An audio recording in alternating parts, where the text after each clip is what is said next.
The rain came in sideways that night. October in Chicago always arrived this way, not gently, not with any warning, but as a verdict. The kind that pressed itself against glass and reminded you that everything warm was borrowed. The Meridian Group's annual gala occupied the 43rd floor of the Aldine Tower, and from where Olivia Hayes stood beside the floor-to-ceiling windows, the city below looked like scattered embers fighting to stay lit. She held a glass of Montrachet she hadn't touched. The jazz quartet behind her was playing something Coltrane adjacent, and the room hummed with the particular frequency of people who wanted to be seen being present. Olivia had attended this event every year for the past 11. She had organized it for 3 of those years. She knew the catering manager's children's names, and she knew which board members drank too much by the second hour, and she knew, without looking, the precise radius within which someone was about to approach her with a request disguised as a compliment. She was 43 years old. She had built Meridian's technology division from a 30-person satellite office into a 900-person operation that accounted for 38% of the company's total revenue. She owned a penthouse on Lakeshore Drive.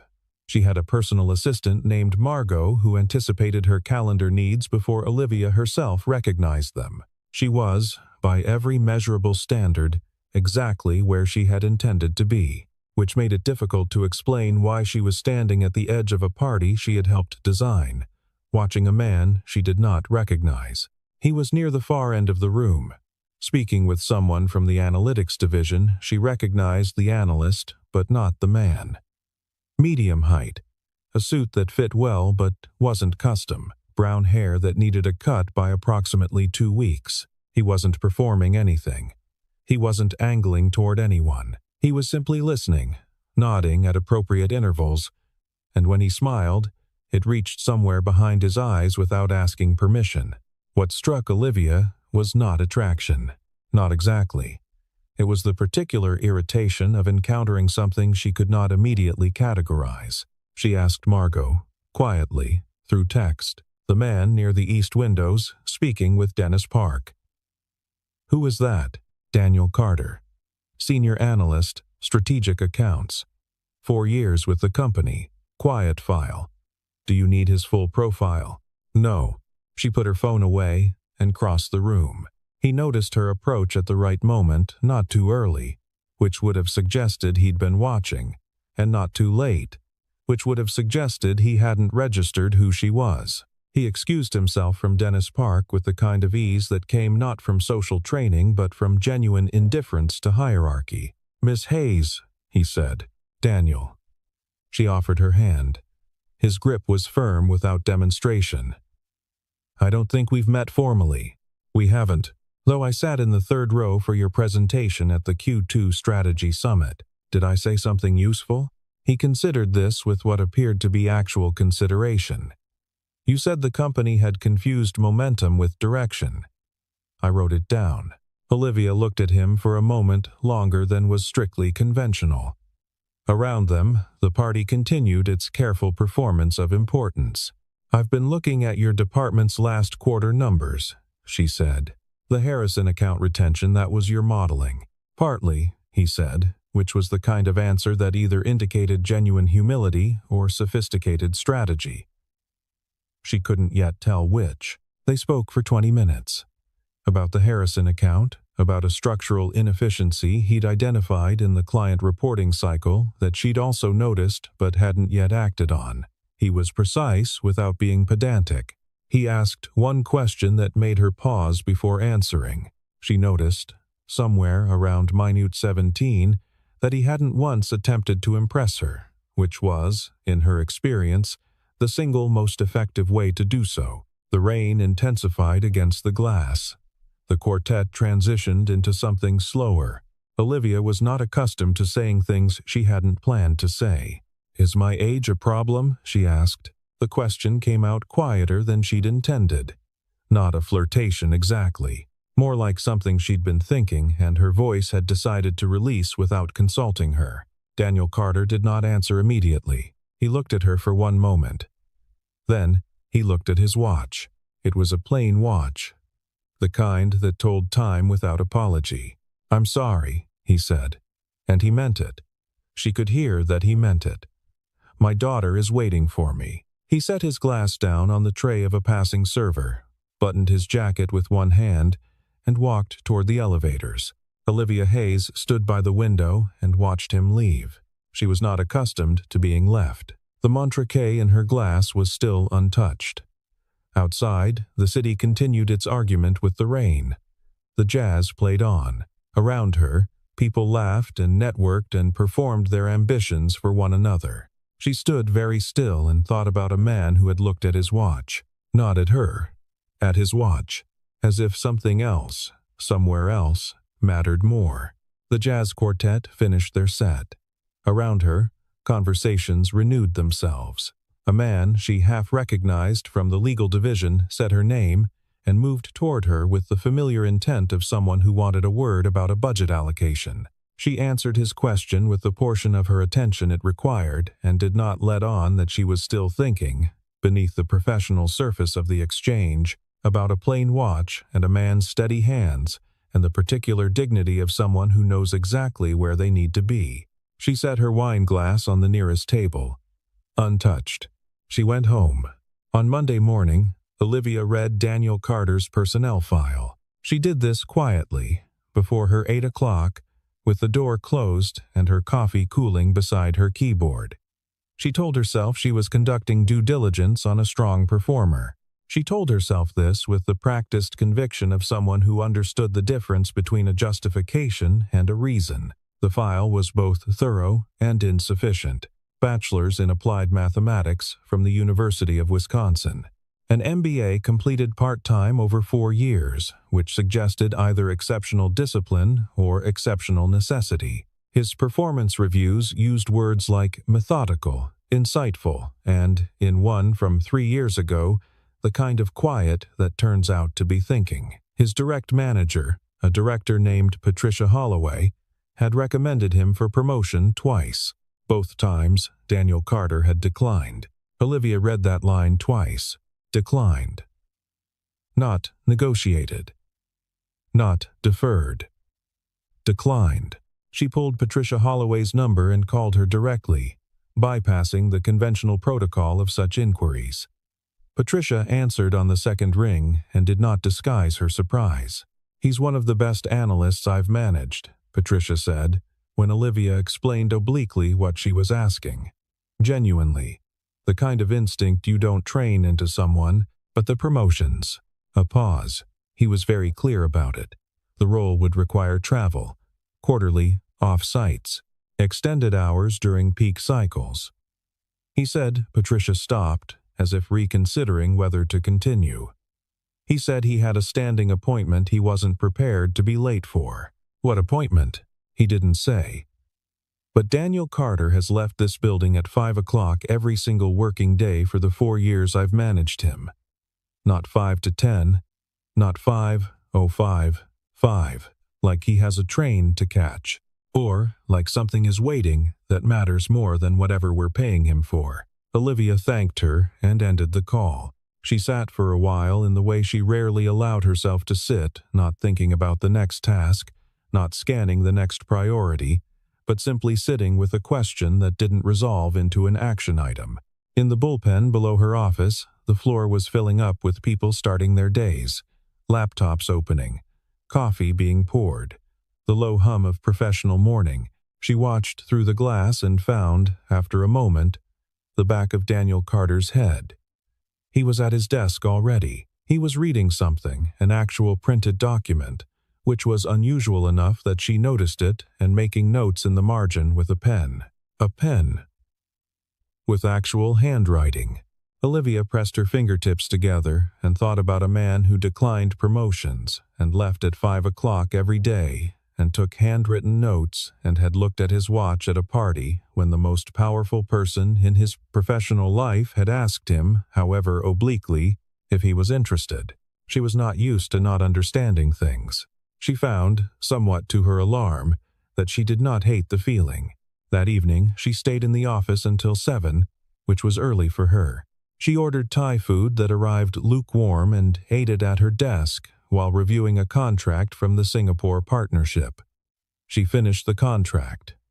She looked at the cold pad of green curry. She thought about 5 o'clock. She had not left before 6:30 on a voluntary basis in approximately 4 years. She had left earlier than that for a flight to London once, and twice for medical appointments she'd scheduled at 6 so as not to cut the day short. She recognized in this moment, somewhat absurd. She thought about what Patricia Holloway had said. A standing appointment he wasn't prepared to be late for. Not a meeting, not a client. A standing appointment. There was a particular kind of discipline in that, the kind that came not from external accountability but from internal architecture. You could be late to a meeting because meetings could reschedule. You could skip a dinner because dinners could recur. But an appointment you made with yourself, with the weight of what it represented, that was the kind you kept, regardless of what the day had demanded. Olivia had a great many appointments. She kept all of them. She did not, she now understood, have any appointments that she would check her watch for at a gala. She told herself it was a coincidence. Fairfield Elementary was 3 blocks from the coffee shop where Olivia had taken a Tuesday afternoon meeting with a client from the real estate division. She had finished early. She was walking back to her car. The route she chose and she made, in some private recess of herself, no claim about this choice, past the school's main entrance at precisely 3:45 in the afternoon. The rain that week had gentled into something more considered. A fine mist that caught the autumn light and turned it silver. She recognized him from 40 feet. Daniel Carter stood on the sidewalk outside the school gate with both hands in his jacket pockets and his face tilted slightly upward, as if he were appreciating the weather rather than tolerating it. He was still in his work clothes, the same navy suit, slightly loosened at the collar. He was watching the doors. The doors opened. The girl who came through them was perhaps 6 years old, with dark hair pulled into 2 uneven braids and a backpack that appeared to be roughly 2/3 of her total volume. She spotted her father before he'd even turned toward the sound of the doors, and she covered the distance between them at a velocity that suggested she had been planning this reunion for the entire school day. She hit him at approximately hip height. He caught her without losing his footing, swung her up, and she buried her face in the side of his neck. Olivia stopped walking. She was not sure what she had expected. Something more complicated, perhaps. Something that would explain, or at least contextualize, the profile she had been building in her mind. Instead, she was watching a man hold his daughter in a mist of October rain with the particular steadiness of someone for whom this was not a performance, but the actual point. "Dad, I did the drawing today," the girl said, pulling back to look at him. Her voice carried across the sidewalk with the architectural confidence of children who have not yet learned that their volume is their own to manage. Mrs. Ellison put it on the board. "In the front? Yeah?" Daniel's voice was different outside the office. Warmer. Unhurried in a way that had nothing to do with the careful quality of his professional patience. "It's a drawing of our house, with the window light on at night. And the tree." She held up her hands to demonstrate the composition. Mrs. Ellison said it looked like someone was home. "That's because someone always is," Daniel said. He set her down, and she took his hand, and they began walking away from the school, the girl talking without punctuation about the drawing, and a boy named Oliver, who had knocked over the paint, water, and a song they were going to sing at the November concert. Daniel listened to all of it with the undivided attention most people reserved for things they considered consequential. Olivia stood on the sidewalk long after they had rounded the corner. The mist continued. A school bus idled past. A crossing guard in a fluorescent vest nodded at her, as if it were perfectly ordinary to stand still on a public sidewalk in a $1,200 coat. She thought about her apartment. The penthouse, with its curated silence and its view of the lake and its absence of any drawings on any surface. She thought about leaving work at 5 o'clock every day. She thought about the tree in a child's painting, lit from inside. She walked back to her car and sat in it for 7 minutes before starting the engine. 3 weeks later, the Harrison group nearly walked. It happened on a Thursday afternoon, with the particular swiftness of crises that have been quietly building for months. Olivia was in a board meeting when Margot sent the message. Harrison's COO, a meticulous man named Stuart Bellamy, had called to express what he termed foundational concerns about the data integrity of the reports Meridian had been providing. He wanted a call in 2 hours. He had used the phrase, exploring alternatives. Olivia excused herself and walked directly to the strategic accounts floor. The room she entered was a controlled form of panic. Patricia Holloway was on a call.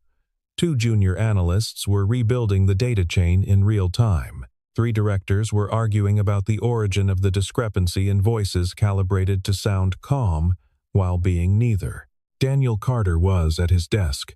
He was not on a call. He was not arguing. He was looking at a printed spreadsheet and a legal pad covered in his handwritten notation, moving between the two with the focused deliberateness of someone who had already located the problem and was now building the explanation for it. Olivia walked over. "What is it?" she asked. He looked up. He did not perform surprise at her presence or realign his posture. Third-party data feed from the Henderson Index. There's a 12-day lag that wasn't disclosed in the integration documentation. It's been present for 2 quarters. Harrison's internal team ran their own comparative analysis last week, and the discrepancy flagged against their benchmark. Is the underlying analysis sound? Yes. The conclusions are correct. The timeline labeling on 3 reports is technically inaccurate by 12 days. He slid the legal pad toward her. I've drafted a corrected disclosure and a methodology note that explains why the analysis remains valid. It also explains why the lag, while undisclosed, has not affected any strategic recommendations Harrison has made on our basis. Olivia looked at the legal pad. The reasoning was airtight. How long have you known about this? I identified it 6 days ago, when I was running the Q4 projection model. I flagged it internally. He opened a folder and showed her an email thread that had, apparently, been misrouted by a departmental inbox restructure and had never reached the relevant director. She looked at the thread. She looked at him. You could have walked this upstairs yourself, she said. I followed the reporting structure, he said. The reporting structure lost your flag for 6 days. Yes, that's a process problem worth fixing. Not an argument for circumventing the structure every time the structure has a gap. Olivia picked up the legal pad. She used Daniel's drafted note as the basis for the call with Stuart Bellamy that afternoon. The call lasted 40 minutes. Harrison did not walk. By the end of the conversation, Stuart Bellamy had thanked her for the transparency and extended their engagement by 18 months. At 4:58, she walked back to the strategic accounts floor. Daniel Carter was shutting down his workstation. You saved that account, she said. He looked at her evenly. I identified a problem and drafted a solution. The saving was the call you ran. Don't minimize it. I'm not minimizing it. I'm accurately distributing credit. She wanted to say something about the promotion conversations. About what he was doing here, in this role, when the work he was clearly capable of could take him considerably further. Instead, she watched him put on his jacket. You're wasting your potential, she said, and regretted it immediately, not because it was wrong, but because it was the wrong frame. He paused in the act of buttoning his jacket. When he looked at her, there was something in it that was not unkind, but was entirely certain. I'm using it where it matters, he said. He picked up his bag and left. 5 o'clock, exactly. She asked Margot to pull the records and told herself she was conducting a standard wellness review of high-performing staff. The name was Claire Carter. The record was 3 years old. Olivia did not read far into it. She read enough. Pancreatic cancer. Diagnosed when Emily was 3 years old. 14 months from diagnosis to death. Claire Carter had been 31. Olivia closed the file. She sat for a long time looking at nothing in particular. She thought about the drawing of the house with the window light on. She thought about a man who left at 5 o'clock every day. She thought about a little girl who had lost her mother at the age of 3 and who now ran across wet sidewalks to reach her father and who painted houses that looked like someone was home. She thought about standing at a gala window with an untouched glass of wine, watching a man check his watch. She had read that moment, she now understood, entirely wrong. Not as a lack of interest.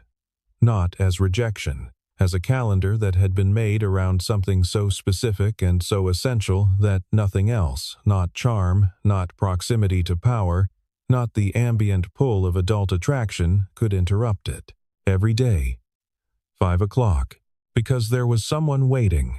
Because there had always been someone waiting, and because the original reason for that precision, the urgency of a sick wife who needed to see him come through the door, who needed to know the day still ended with him there, that reason had changed form but not weight. Grief was like that. It did not evaporate. It redistributed. It settled into the architecture of a daily life and became the reason for the routine. And in that way, the person you were grieving lived inside the structure of your days long after they were gone. Daniel's 5 o'clock had started as a promise to Claire. It had continued as a promise to Emily. The form had changed. The weight had not.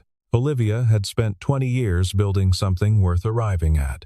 It had not once occurred to her to think about who would be waiting when she got there. She was still sitting with that thought at 6:30 when Margot knocked and asked if she needed anything before leaving. "No," Olivia said. "Thank you." "Margot, you've been in here since 4 without moving," Margot observed, with the particular brand of loyalty that expressed itself as gentle record-keeping. "I know. Do you need?" "I'm fine. Go home." After Margot left, Olivia stayed in her office until the cleaning crew came through at 7:15. When they arrived, she gathered her things and went home to the penthouse, which was, as it always was when she returned, exactly as she had left it. She left her office at 4:30 on a Wednesday. She told herself she had a headache, which was partly true. She told herself the day's work was substantively complete, which was also partly true. She did not tell herself that she was testing something, although that was the truest version. She walked to her car in daylight, which in October in Chicago still carried a shock of novelty. The parking garage had a quality of light she had never noticed before, the way the afternoon came in low and amber through the concrete openings. She drove home. In the elevator up to the penthouse, she thought about what she would do with the extra 90 minutes. She could review the Brennan proposal. She could call her friend Cecilia in New York, whom she hadn't spoken to in 3 weeks. She could do the stretching routine her doctor had recommended 6 months ago that she had never once done. She opened the door of her apartment. It was quiet in the way it was always quiet. She stood in the entry for a moment, coat still on, bag over her shoulder. The lake was bright through the windows. Everything was in its proper place. The apartment was beautiful, and she had chosen every single thing in it with intelligence and care.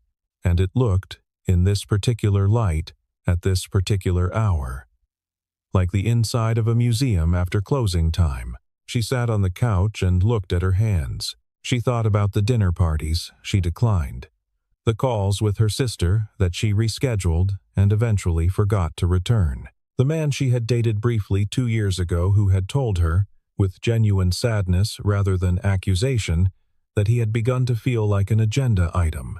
She thought about Cecilia's children, who occasionally sent her drawings in the mail. Actual, physical drawings, in actual physical envelopes, which she placed on the refrigerator briefly, and then, feeling somehow unworthy of them, removed. She had built the architecture of a life in which there was nothing to interrupt, and no one to disappoint, and she had mistaken this for freedom. She had been wrong. She understood that now with a clarity that felt less like revelation than like reading the label on something she'd been holding the whole time. She had not built freedom. She had built an absence. And in the absence, nothing waited for her, not because nothing was worthy of waiting, but because she had, methodically and with great professional competence, removed all the reasons for anything to wait. She picked up her phone and scrolled to her sister's number. Her sister, Renata, lived in Portland with her husband and 2 sons and a large disorganized house that Olivia visited approximately once every 18 months and always left slightly earlier than planned because she did not know what to do with herself. Inside its comfortable chaos, Renata had never once criticized her for this. She simply left the door open. Olivia called her. Renata answered on the third ring with the unhurried ease of someone who had not been working at that hour. There was noise in the background, a television, something being dropped, a child's voice making an appeal. "Hey," Renata said, "hold on 1 second." And then, away from the phone. "Marcus, put that down. It's not yours. I don't care what Henry said." And then back. "Sorry. Hi." "Hi," Olivia said. A pause of the tender kind. "It's 8 o'clock on a Wednesday, Liv. I know. You never call on weeknights. I know that too." Another pause. Then Renata said, without inflection, "Are you okay?" Olivia looked at the lake. The lights of the city were on the water. "I think I've been making some decisions wrong," she said. "For how long?" "A while." "Okay," Renata said, with the specific gentleness of someone who has been waiting patiently for a conversation to become possible. "Tell me." Olivia talked for 40 minutes. Renata listened, asked 3 questions, made no judgments, and at the end said, "Okay," Olivia said, "I'll tell the boys. Marcus will attempt to show you a magic trick. It's not good, but you have to watch the whole thing." "I will." After she hung up, she felt lighter in the way you feel after setting down something you've been carrying so long you'd forgotten it had weight. She went to bed at 9:30, which was the earliest she had slept in years. In the morning, she made a decision.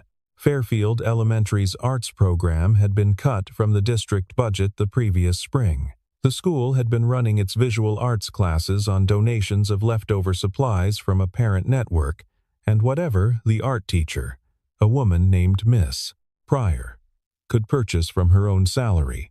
Olivia knew this because she had asked. She had not asked in any official capacity. She had simply called the school's administrative office and spoken to a woman named Diane who handled development inquiries. And she had asked what the school needed. Diane, who had clearly been asked this rarely enough that it warranted a pause, had said that the arts program funding had been the most acute loss, followed by library acquisitions, followed by the equipment for the science room. Olivia made 3 transfers that afternoon. She listed the donor name as anonymous for the children. She told herself this was sufficient. The money would reach where it was needed, and that was the point, and whether anyone knew where it came from was irrelevant. She almost believed this. A month later, she received an email through the school's general inquiry form. It was from Miss Pryor. "Dear anonymous donor, I wanted to write to say that the restoration of our art supplies has changed something very particular in my classroom this semester. I have a student, I won't name her, of course, who has a genuine gift. She was working with the ends of pencils before. Last week, for the first time, she had real materials. The drawing she made with them is the best thing I've seen a 6-year-old make in 15 years of teaching. Whatever your reason, it was the right one." Olivia read the email 3 times. She wrote back, "Please tell her she should keep going." She did not sign it. 2 weeks later, she called the school and asked Diane whether they accepted classroom volunteers for administrative support. Diane, again, paused. She began going on Tuesday afternoons. The first Tuesday was awkward in the specific way that Olivia's professional life had, for 20 years, systematically protected her from. She was introduced to 3 teachers, shown a supply room, and asked to sort donation boxes, while a 3rd-grade class had music down the hall. She sorted the donation boxes and did not speak to anyone and drove home. The second Tuesday, a girl came into the supply room while she was there. She recognized the uneven braids before she registered anything else. Emily Carter was looking for construction paper for a project. She looked at Olivia with the frank assessment children deploy before social training intervenes. "You're very tall," Emily said. "I am," Olivia agreed. "Are you a teacher?" "No. I'm helping with the supply room." Emily considered this. "My dad helps with things too," she said. "He fixed the Hendersons' porch last month. He said if you can do a thing, you should. She found her construction paper and left. Olivia stood in the supply room for a long moment after she went. Something had shifted. She couldn't have described it in terms precise enough for a board presentation. It felt like the first correct answer to a question she hadn't known how to ask. Richard Blake had been at Meridian for 7 years, 3 of which he had spent believing he would be the one to run the technology division. Olivia knew this because it was the kind of thing you learned about people when you were the person who had gotten the role they wanted. She did not hold it against him. Ambition misdirected was a management problem, not a character flaw. She had managed it accordingly. What she had not anticipated was Richard choosing this particular month, with its particular vulnerabilities, to escalate from managed frustration to active interference. It began as a murmur. An executive assistant she trusted mentioned, neutrally, that Richard had been having long lunches with 2 of the board's outside advisors. Then Patricia Holloway told her, carefully, that a rumor was circulating on the senior director level, something about Olivia's personal involvement with a member of her staff, something about the implications for workplace governance. Olivia listened to this without expression. "Where is it coming from?" she asked. Patricia's pause said everything the words wouldn't. Richard had dinner with Gordon Ashby last week. Olivia spent 24 hours saying nothing. On the second day, Daniel came to her office. He knocked once, entered when she didn't respond, and closed the door behind him. He stood across from her desk in the way people stood when they had decided to say something difficult and were organizing the order of it. "I know what's circulating," he said. "I know that you know. I want to say something about it." "Daniel, I'm going to transfer divisions," he said. "Patricia has already agreed to facilitate it. It would remove any basis for, you're not going to do that." The certainty in her voice surprised them both. "Olivia, you're not going to reorganize your professional life around a rumor that Richard Blake manufactured to manage a grievance that has nothing to do with either of us." She leaned forward. "I have handled Richard Blake. I will handle Gordon Ashby. The rumor will not outlive the week, and you will stay in your department because you are excellent at your work, and because I am not in the habit of letting other people's bad faith rearrange the things that are working correctly." Daniel looked at her for a long moment. "What are you going to do about Richard?" he asked. "I'm going to have a conversation with him," she said, "that he will remember as the day he decided to redirect his ambitions constructively. Will that actually work? It will work because I will make it work." She picked up her pen. He was quiet for a moment. "I know it isn't." He started to leave. "Daniel." He stopped. "Thank you for coming in. Most people wait to see which way it falls." He looked at her steadily. "You're not most situations," he said. He left. She picked up the phone and called Richard Blake's assistant to schedule a meeting. The conversation, when it happened, was quiet and specific, and it ended with Richard Blake understanding, with perfect clarity, that his future at Meridian would be shaped entirely by the quality of his contributions going forward. He thanked her. She thanked him. They shook hands. He did not create further problems. Emily Carter's school concert was a Tuesday evening in November. The invitation arrived. Daniel had written it by hand on a card with a small drawing on the front, which she realized with some delay had been made by Emily on a Monday. It said, "The second grade is performing. There will be hot chocolate in paper cups. If you'd like to come, we'd like you to." Olivia held the card for a long time. She had 6 things scheduled for Tuesday evening. She moved all 6 of them. The gymnasium of Fairfield Elementary had been decorated with paper stars and silver streamers, the kind of decoration that was indisputably made by small hands and was, because of this, more beautiful than anything produced by a professional event planner. The folding chairs filled quickly. Olivia found a seat in the 3rd row beside a man with a sleeping toddler on his shoulder and a woman who was already crying preemptively. Daniel arrived 7 minutes before it started and found her without any apparent difficulty. He sat down beside her. "You came," he said. "I said I would."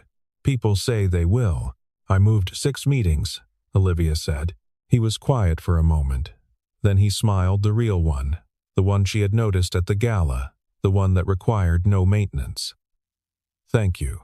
The second grade took the stage in 2 rows, wearing the mismatched formality of children who have been told this is a special occasion without being told what that means exactly. Emily was in the front row, left side. She scanned the audience with the systematic focus of someone conducting a visual sweep, and when she found her father, she raised her hand briefly in a wave that was entirely dignified for a 7-year-old. Then Emily found Olivia. She did not wave again. She simply looked, with the frank and certain recognition of a child who catalogs things. Then she looked at her father. Then back at Olivia. She smiled. The second grade sang 4 songs. One was in Spanish. One was a round that went slightly irregular in the middle and recovered itself with the kind of collective improvisational grace that only children and jazz musicians manage. The third was a slow arrangement of something old, something that in different hands might have been melancholy, but in the mouths of 22 7-year-olds became simply true. A song about home, about the particular sound of a door opening, about the ordinary shape of love. Olivia listened to it and looked at her hands in her lap. She was not a person who cried in public.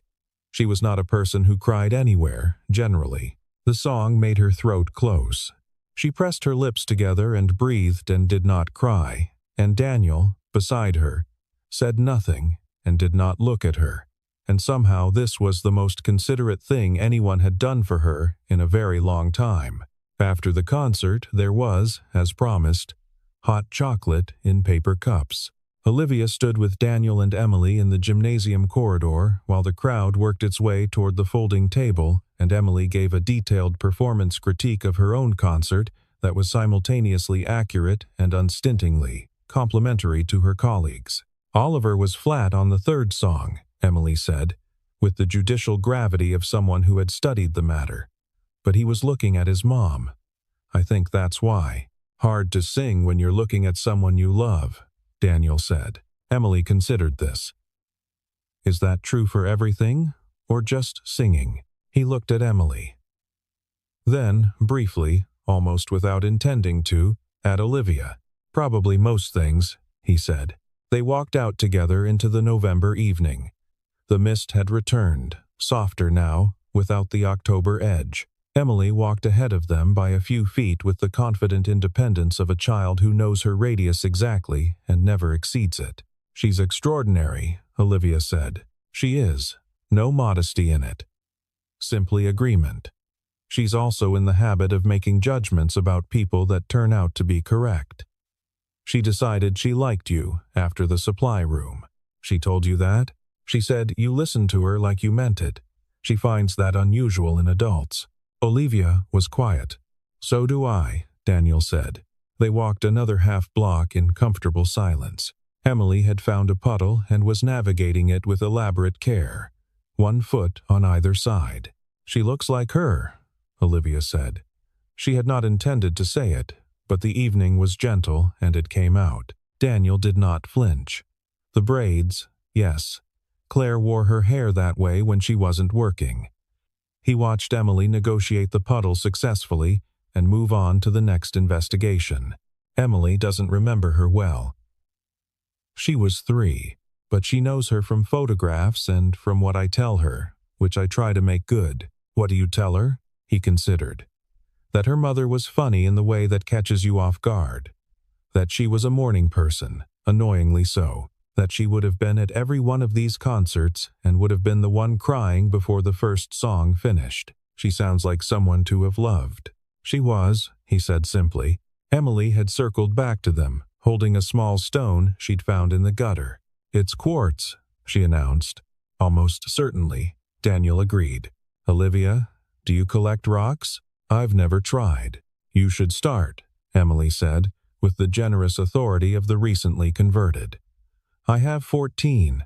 Dad made me a shelf. She placed the stone in her coat pocket and resumed walking, satisfied. Daniel and Olivia followed. The street was quiet. The lamps were coming on. The hot chocolate place was at the end of the block, lit warmly from inside. The kind of small establishment that looked exactly like what it was. "You moved 6 meetings," Daniel said, as they reached the door. "I told you." "I know. I'm noting it." She looked at him. "Is that different from something else?" "Yes," he said. He held the door. "It's different from everything else." The board meeting was in December.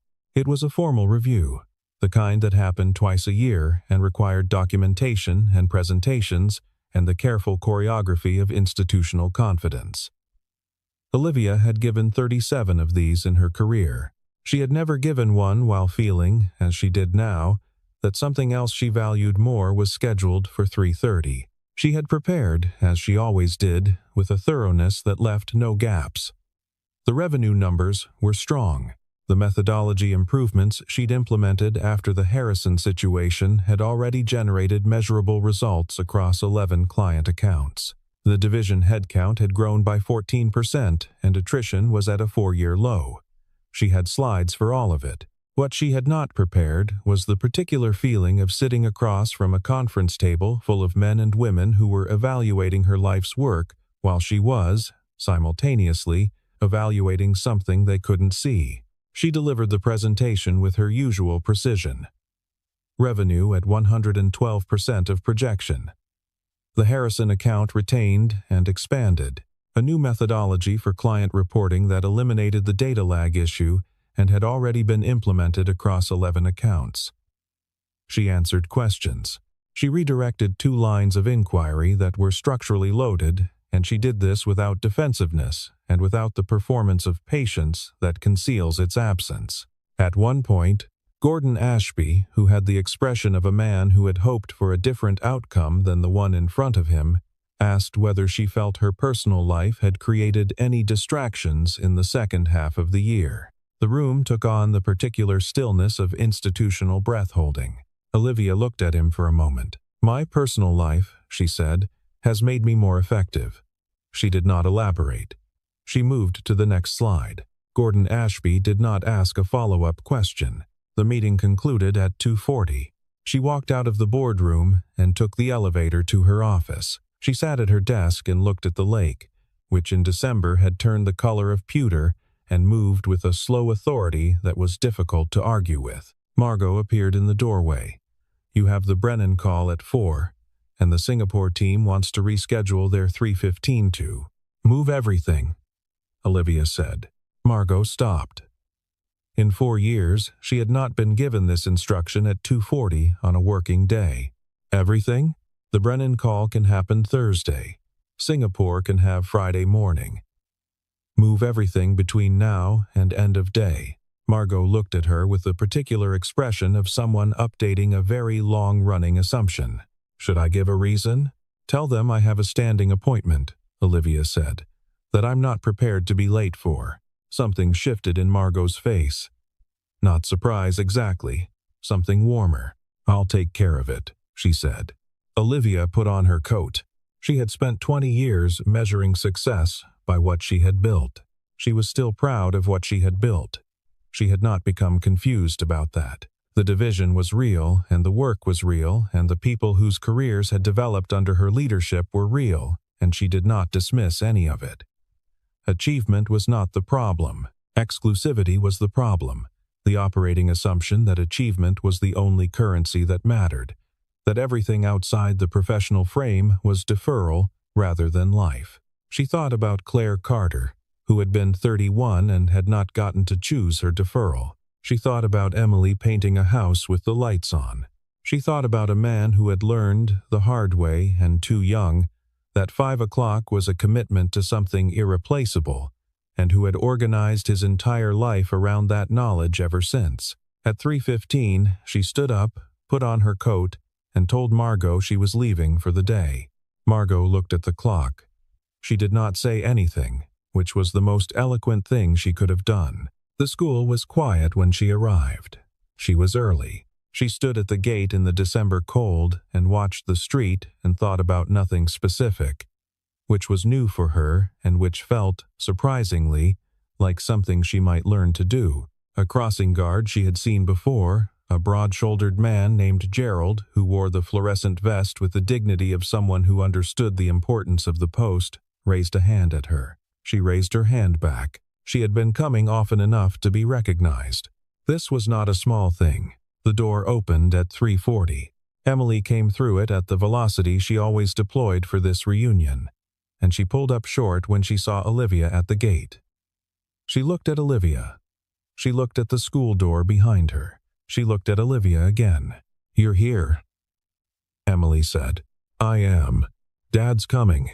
"I know." Emily processed this with the executive function of a child running a fast probability model. Then she walked over and took Olivia's hand with the matter-of-fact directness of someone who has decided and acted on the decision, and sees no reason to discuss it further. They stood at the gate together. "Is today special?" Emily asked, after a moment. Olivia considered this with the seriousness it deserved. "I think so." "Why?" "I moved some things around so I could be here." Emily looked up at her with Claire's dark eyes in a face that was learning, daily, what it intended to become. "That's what Dad does," she said. "He moves everything so he can be here." "I know," Olivia said. "I noticed." Emily nodded, as if this were a reasonable response, and turned back to watch the gate. Daniel arrived at 3:44, slightly early, she noted, which meant he'd left the office before 5 and he saw them from down the block, his daughter and this woman standing together at the gate in the December cold. He slowed his pace for exactly 1 step, then continued. When he reached them, he looked at Olivia with an expression she had not seen on him before. Something careful with a door open in it. "You're here," he said. "You said that already," Emily told him, with authority.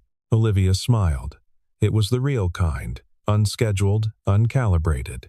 "I had a question," she said. "All right, at the gala. I asked if my age was a problem. You didn't answer." The corner of his mouth moved. "I had to leave. You did. But now you don't." He looked at her for a moment in the December light. Emily had noticed a leaf on the sidewalk and was inspecting it with the intensity she brought to all investigations, and was therefore temporarily occupied. "No," he said. "Your age was never the problem." "What was?" He was quiet for a moment.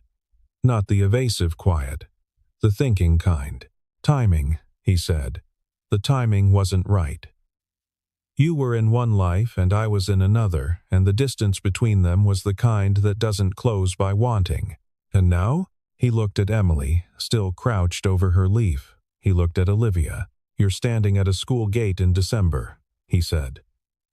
"That's a different kind of answer." Emily stood up. "It's a sycamore leaf," she announced. "I'm keeping it." "Obviously," Daniel said. "Can we get hot chocolate?" Emily asked. She directed this at both of them with the diplomatic neutrality of someone who had already decided the answer and was asking as a courtesy. They walked down the block together in the December cold. Emily between them with the sycamore leaf, the city making its usual noise around them, and the winter light going amber on the shop windows, and the bare trees and the sidewalk that was damp from an earlier rain. Nothing had been resolved in the ways that paperwork resolves things. There were no contracts, no certitudes. There was a man who kept his promises and a woman who was learning what to promise, and a small person between them carrying a leaf with the gravity it deserved. Olivia did not check her phone. She walked. Somewhere behind her, the office was still there, and the board and the numbers and the work she was proud of and would return to tomorrow. But not now. Now the light was gold on the street and the hot chocolate was 2 blocks away, and someone was talking about the precise number of points on a sycamore leaf, and the world, for the length of this walk, was the size it needed to be. She thought, briefly, about the question she had asked at a party in October. "Is my age a problem?" She had meant it several ways when she asked it, as curiosity, as vanity, as the particular vulnerability of a powerful woman testing the temperature of a room she could not fully control. She had not known, when she asked it, that it would become the question that opened something. She understood now that age had nothing to do with it. It had been about what she was oriented toward, what she was building, and for whom, and whether anyone would be there when she arrived. The answer was getting clearer. Emily reached the door of the coffee shop and pulled it open with both hands and looked back at them with the expression of someone who has been patient long enough. "Come on," she said. They came.